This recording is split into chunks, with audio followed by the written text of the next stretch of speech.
Hello বন্ধুরা, আশা করছি তোমরা সবাই ভালো আছো। আমিও ভালো আছি। তো আমি তনু তোমাদের জন্য নিয়ে চলে এসেছি নতুন একটা ভিডিও। তো আজকে একটা ডেলি ব্লগ শেয়ার করব তোমাদের সাথে। এখানে দেখো মানে ওই টিকটক স্টাইলে আমার বিছানা ঝটপট গোছানো হয়ে গেছে। তারপর আমার যেসব কাজগুলো থাকে রোজকারের, এখানে এই যে এগুলো আমার রোজকারের কাজ, এই যে এগুলো পুজো পরিষ্কার করে রাখা, যেহেতু রোডের ধারে বাড়ি আর প্রচণ্ড ধুলো পড়ে যায় তার জন্য। তারপর এখানে জানলাগুলো খুলে দিলাম, দিয়ে পর্দাগুলো টেনে দিলাম, নাহলে এখান থেকে মানে রোদ্দুরের তাপটা ঢোকে আর বিছানাটা গরম হয়ে যায়। আর তোমাদের ওখানে মানে কীরকম তাপমাত্রা অবশ্যই জানিও, তোমাদের ওখানে আদৌ বৃষ্টি হচ্ছে কি না। আমাদের এখানে তো একটু বৃষ্টি হচ্ছে না, আর প্রচণ্ড গরম পড়েছে। এই যে তারপরে এই যে ফ্রিজের ওপর টোপর এগুলো সব গুছিয়ে গেছে, একটু পরিষ্কার করে নিচ্ছিলাম। এগুলো আমার ডেলি কাজ করতে হয়। তো আজ আশা করছি ভিডিওটা তোমাদের ভালো লাগবে। তো ডেলি ব্লগ তো আর কি দেখাবো বলো, এইসব কাজবাজি তো দেখাতে হবে। তো চলো এইগুলো সব করে নিচ্ছি, ঝটপট করে নিই, নিয়ে তারপর আবার একটু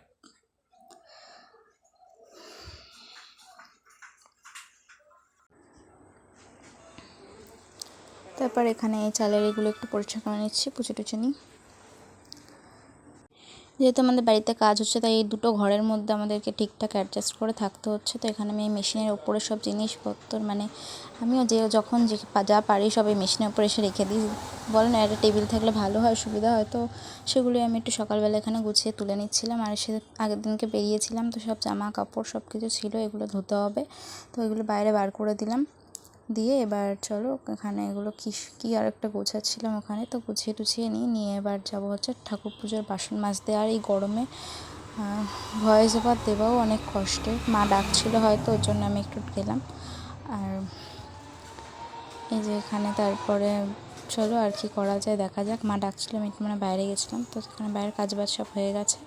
তো চলো এবার যাই, মা কী বললো সেটা করতে যাবো। তো এখানে এই যে ঠাকুর পুজোর বাসনগুলো তারপর আমি মেজে নিলাম। তো ঠাকুর পুজোর বাসনটা মাজতেই হবে, পুজো দিতে হবে, তো তার জন্য এখানে মেজে নিয়েছি। তারপর এখানে পুঁই শাকগুলো মা কেটে দিতে বলেছিল। তো আমাদের বাড়ির কাছে পুঁই শাক, আর বললাম না ঘরে কাজ হবে তার জন্য। আর এই যে এখানে সিমেন্ট পড়লে পুঁই শাকগুলো আর হবে না, নষ্ট হয়ে যাবে। তো এখানে বাবা ছোটো ছোটো পুঁই শাকগুলো তুলে নিয়ে এসছে। আর এমনি বড় একটা গাছও আছে, তো এগুলো পাশের ছোটো ছোটো হয়েছিল, তো সেগুলো তুলে নিয়ে এসেছিলো। আর ভালো ভালো পাতাগুলো বেছে বেছে এখানে নিয়ে নিচ্ছিলাম, আর এখানে মাকে কেটে দিয়ে দিলাম, তাহলে মায়ের একটু তাড়াতাড়ি হয়ে যায় এই আর কি। তো এখানে আমার পুঁই শাক কাটার ডান প্রায় হয়ে গেছে। তো চলো এবার যাব হচ্ছে স্নান করতে। তো আমি এখানে স্নান করে পুজো দিয়ে নিয়েছি, তো এখানে তোমাদের একটু দেখিয়েও দিলাম। আর এখানে হচ্ছে আমি তারপর চলে এসেছি স্কিন কেয়ার করতে। তো তোমরা প্লিজ ভিডিওতে একটা লাইক কমেন্ট শেয়ার করে দিও, হ্যাঁ, কারণ এই গরমে ভয়েস ওভার দেওয়া অনেক কষ্টের, তোমরা অবশ্যই জানো, বোঝো, মানে পাখা বন্ধ করে ভয়েস ওভার দেওয়া কতটা যে কষ্টের তোমরা বুঝতেই পারছো।